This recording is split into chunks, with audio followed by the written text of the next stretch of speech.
il y a eu le coup de bol, la chance.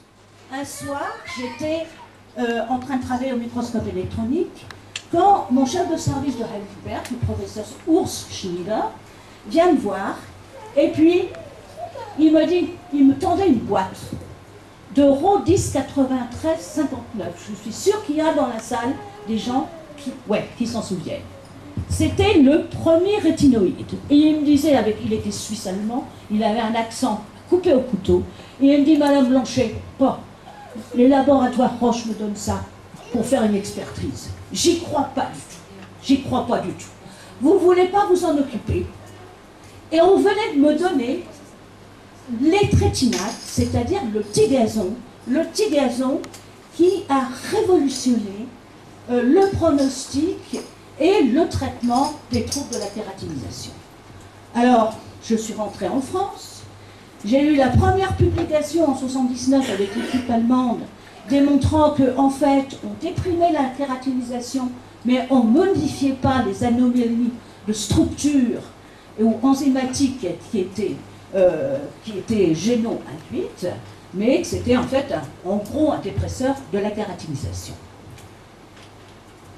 Alors, en 1977, vous savez, nous avons des réunions, et en particulier les journées dermatologiques de Paris, qui sont très courues par le monde entier. Maintenant, on est à 6 000, 7 000 ou 8 000 participants à Paris tous les ans.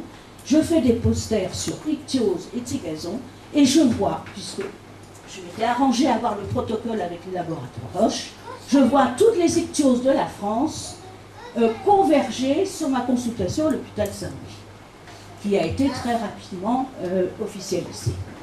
Et les rétinoïdes, je veux le répéter, ont un impact en thérapeutique dermatologique aussi important que les corticoïdes. Nous reparlerons avec Patrick Dupuis tout à l'heure du tazarotène, qui est un rétinoïde local. Donc, 77-78, création d'une consultation dédiée, consultation ichtyose et consultation trouble de la kératinisation, parce que, bien entendu, très rapidement, je me suis occupée des paumes et des plantes, dans les ichtyoses, mais également des gens qui ont des kératodermies palmoplantaires sans ichtyose. Et puis le conseil génétique avec le docteur Alain Bernheim. Je pense qu'un certain l'ont connu également. Alors, bon, un autre épisode, le Dexeril. Alors, Dexeril, vous savez que c'est pas à Vennes, mais c'est quand même les laboratoires Pierre Fabre. Donc, en 1995, les laboratoires Pierre Fabre proposent un protocole, et ils me disent, c'est le Dexeril, disons que c'est une molécule un peu modifiée de l'Ictiane, et on voudrait l'apporter au remboursement. En 96, alors, on avait concocté ça, c'était avec Patrick Dupuis, hein, je crois, Patrick, j'étais là. Oui, hein, bon. En 96, l'étude clinique est mise en place. 60 patients y participent en 3 mois.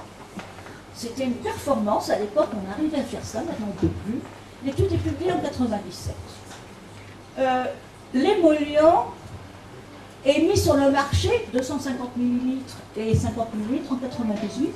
Et entre-temps, j'apprends que les laboratoires Pierre Fabre renonçaient à porter cet émollient. Je vous rappelle qu'il n'y avait pas d'émollient remboursé pour les ichtyoses avant 95-96.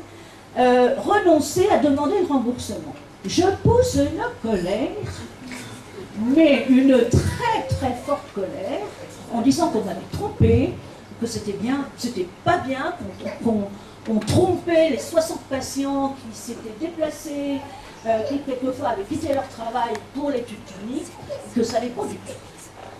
Bon, j'ai dû persuader quand même, hein, puisque ça a été porté au remboursement en 99. Alors remboursement à 35%. Mais les ichtyoses graves, sévères, elles sont toutes en protocole de soins, qui sont longue durée, et donc elles ont 100%. Bon, acquis. Et puis, c'est là aussi qu'il faut être vigilant.